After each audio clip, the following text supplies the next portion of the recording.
ఇది ఇంపెల్ అనేది యూజువల్‌గా just for the procedure period గాని, లేకపోతే ఒక 2-3 డేస్, కొన్ని సందర్భాల్లో 5-6 డేస్ వరకు అలా పెట్టి, ఈ వన్స్ ద హార్ట్ న్యాచురల్‌గా రికవర్ అవ్వడం స్టార్ట్ అయిన తర్వాత ఇంపెల్లాని విత్‌డ్రా చేస్తాం అన్నమాట.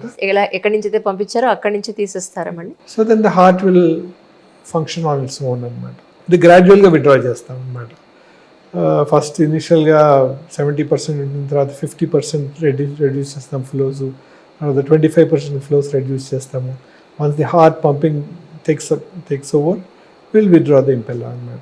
సో ఇంపెల్లా అనేది ఒక లేటెస్ట్ టెక్నాలజీ. దాని ద్వారా మనం అసిస్టెడ్ యాంజియోప్లాస్టీ అంటాం. అసిస్టెడ్ అంటే ఈ సర్క్యులేటరీ సపోర్ట్ అసిస్టెన్స్ ఇచ్చి ప్రొసీజర్ చేస్తాం. దానికి ఉపయోగపడతాం. కొన్ని సందర్భాల్లో కార్డియోజెనిక్ షాక్ అనేది అయితే చెప్పాను, హార్ట్ పంపింగ్ బాగా వీక్ అయ్యి హార్ట్ పంప్ చేయలేని పరిస్థితిలో ఉన్నప్పుడు ఈ సర్క్యులేషన్ స్టెబిలైజ్ చేయడానికి ఇంపెల్లాని యూజ్ చేస్తాం అన్నమాట. So that is unique about the device. అంటే ఒకసారి ఇంపెల్లా ఆ ప్రొసీజర్ జరిగిన తర్వాత జనరల్గా తీసుకోవాల్సిన కేర్ ఎలా ఉంటుంది సార్? అంటే ఈ ప్రొసీజర్ ఇంపెల్లా అనేది ఆబ్వియస్లీ హాస్పిటల్లో చేస్తాం మేము. ఇంపెల్లా ఉన్నంత వరకు పేషెంట్ హాస్పిటల్లోనే ఉంటాడు, ఐసీయూలో ఉంటాడు.